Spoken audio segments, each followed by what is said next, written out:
الحمد لله نحمده ونستعينه ونستغفره ونؤمن به ونتوكل عليه ونعوذ بالله من شرور أنفسنا ومن سيئات أعمالنا. من يهده الله فلا مضل له ومن يضلله فلا هادي له.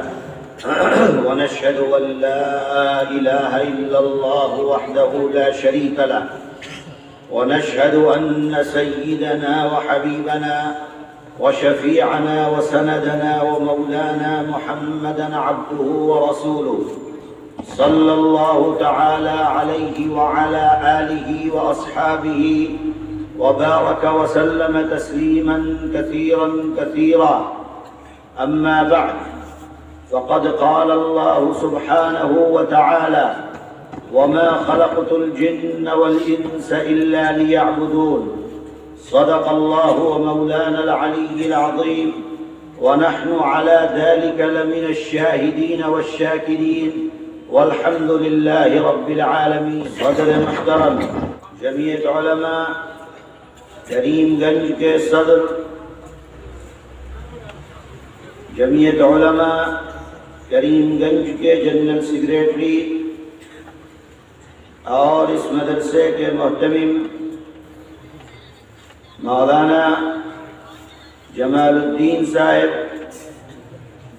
جمیل الدین صاحب، مدرسے کے اساتذہ عظام، محفل میں موجود محترم بزرگوں، بھائیوں، دوستوں اور عزیز طلباء، یہ مدرسہ جس کے سالانہ جلسے میں ہم اور آپ یہاں موجود ہیں، یہ مدرسہ ہم سب سے بڑا ہے. ہم میں کسی کی بھی اتنی عمر نہیں ہے جو عمر اس مدرسے کی الحمدللہ ہو گئی ہے. 140 سال سے یہ مدرسہ خدمت انجام دے رہا ہے. بچپن سے ہم آسام کے سلسلے میں جن مدرسوں کا نام سنتے آ رہے ہیں ان میں چراغیہ، بھنگا شریف، جلالیہ اور باسکندی کا نام آتا ہے، جو بچپن سے ذہنوں کے اندر محفوظ ہے. اللہ تعالی تا قیامت اس مدرسے کو قائم رکھے اور اس کے فیض کو عام و جاری فرمائے. آمین. میرے بھائیوں، ہم سب اللہ کے بندے ہیں. اللہ نے ہم کو دنیا کے اندر بھیجا، ایمان کے ساتھ بھیجا. مقصد زندگی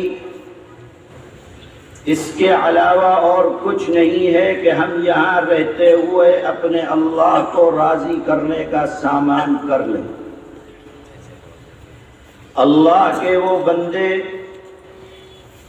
جو دنیا میں رہ کر اپنے اللہ کو راضی کرنے کا سامان کر رہے ہیں، وہی عقل مند ہیں. اور جو لوگ دنیا میں کھو گئے،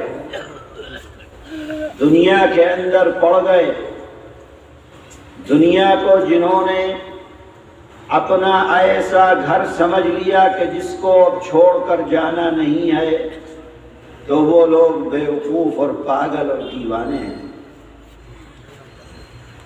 اللہ تعالی اپنے بندوں سے کیا چاہتے ہیں، کیوں بھیجا ہے، پیدا کرنے کی وجہ کیا ہے، دنیا میں بھیجا، انسان بنایا، اشرف المخلوقات بنایا، اللہ کے نبی کی امت میں پیدا کیا، نبی کا کلمہ پڑھنے کی توفیق عطا فرمائی. چاہتے کیا ہے اللہ؟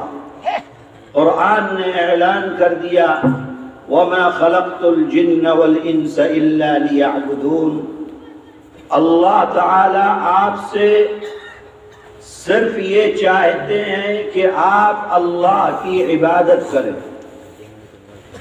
اللہ تعالیٰ آپ سے صرف یہ چاہتے ہیں کہ آپ اللہ کو مانیں، آپ اللہ کو یاد کریں، آپ اللہ کی مانتے ہوئے اس دنیا کے اندر اپنی زندگی کو گزاریں۔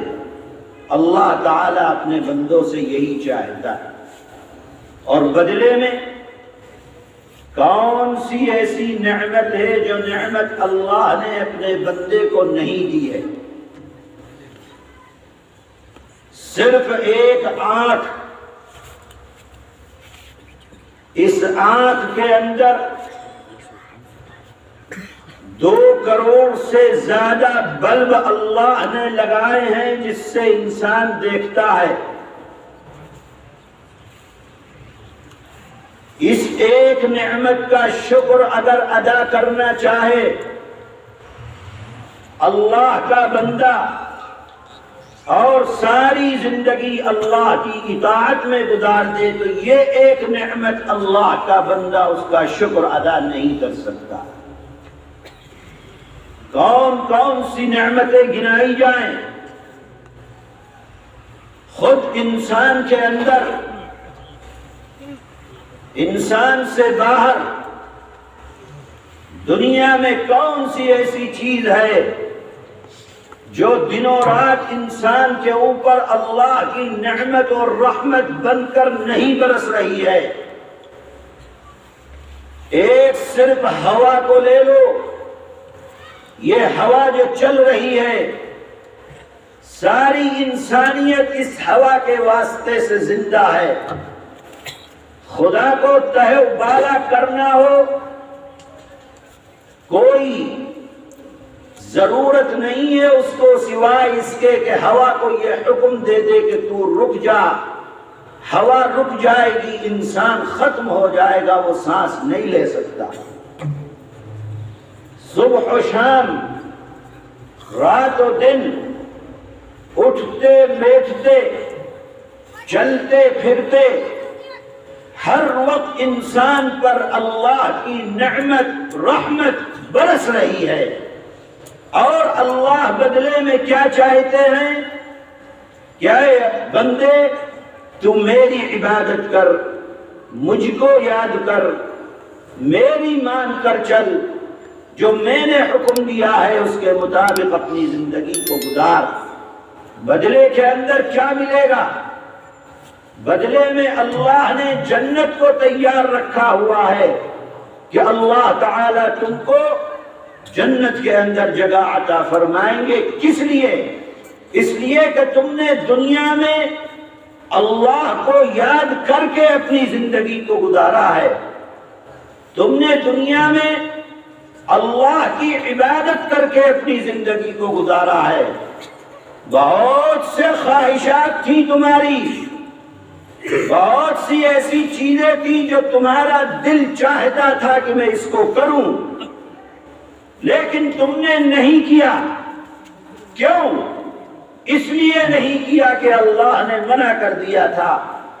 آج تم دنیا کے اندر کرنے سے رک رہے ہو، اللہ تعالیٰ نے اس کے اجر کے طور پر جنت کو تیار رکھا ہوا ہے، جس کے اندر ایسی ایسی اللہ کی نعمتیں ہیں کہ وہ نعمتیں انسان کی عقل، انسان کی سمجھ اور انسان کی سوچ سے بہت اوپر ہے۔ لیکن اللہ چاہتے کیا ہیں اپنے بندے سے؟ ایک بات صرف، کہ اللہ کی عبادت کرتے ہوئے اپنی زندگی کو گزار دنیا کے اندر۔ دوسری جگہ فرماتے ہیں ایاک نعبد و ایاک نستعین۔ ہر آدمی سورہ فاتحہ کے اندر اس کی تلاوت کرتا ہے، ہر نماز میں کرتا ہے، امام پڑھتا ہے۔ جب خود نماز پڑھتے ہو سنت، نفل، فرض سورہ فاتحہ کی تلاوت کرتے ہو، ایاک نعبد و ایاک نستعین، اے اللہ ہم تیری ہی عبادت کرتے ہیں، اے اللہ ہم تجھ ہی سے مدد چاہتے ہیں۔ یہ آیت کیسی عظیم الشان یہ آیت ہے۔ تمام دنیا کے اندر اللہ نے جتنے انبیاء کو بھیجا،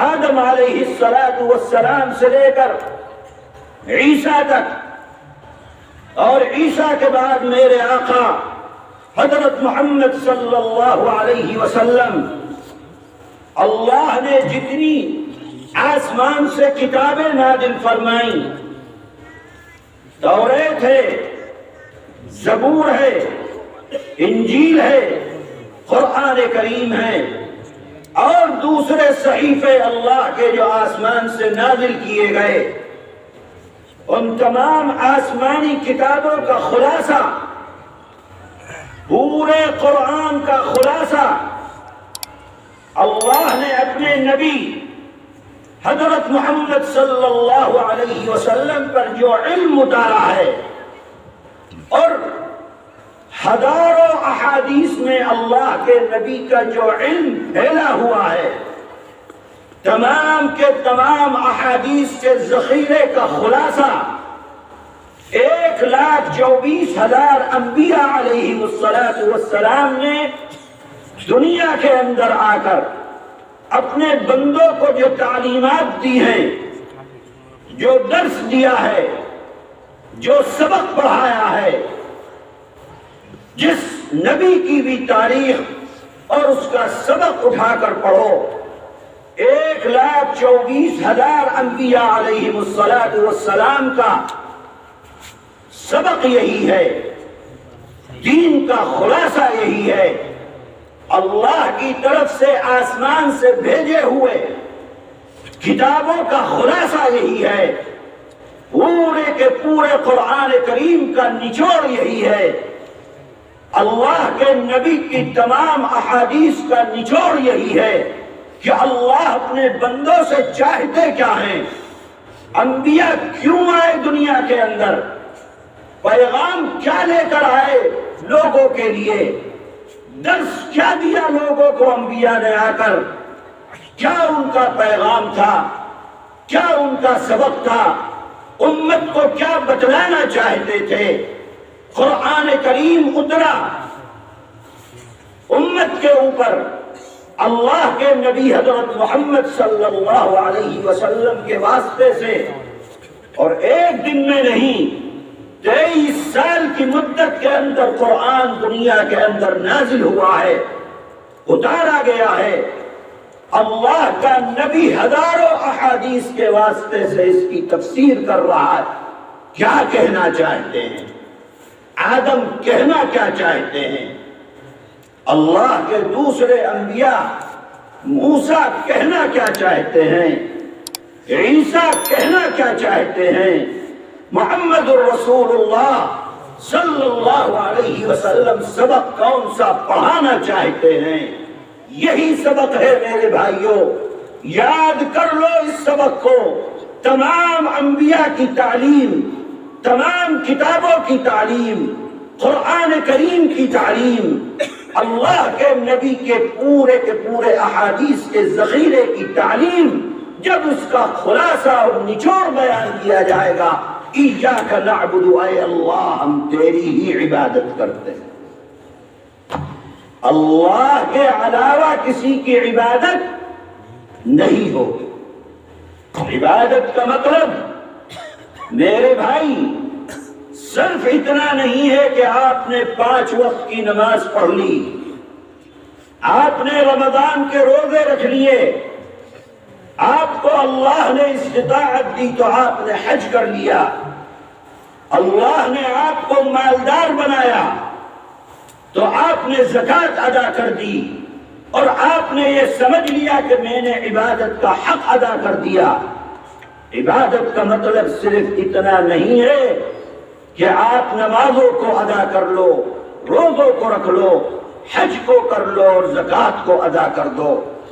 عبادت کا مطلب یہ ہے کہ دنیا کے اندر زندگی جو گزار رہے ہو، یہ زندگی جس جگہ گزار رہے ہو، جس مقام پر گزار رہے ہو، جن لوگوں کے ساتھ گزار رہے ہو، جو زندگی اللہ نے تم کو عطا کی ہے، اس زندگی میں اگر تم نے حقوق اللہ کی رعایت کی ہے، حقوق العباد کی رعایت کی ہے، نہ اللہ کا حق تم نے مارا ہے نہ لوگوں کا حق تم نے مارا ہے، تو تم عبادت کرنے والے شمار کیے جاؤ۔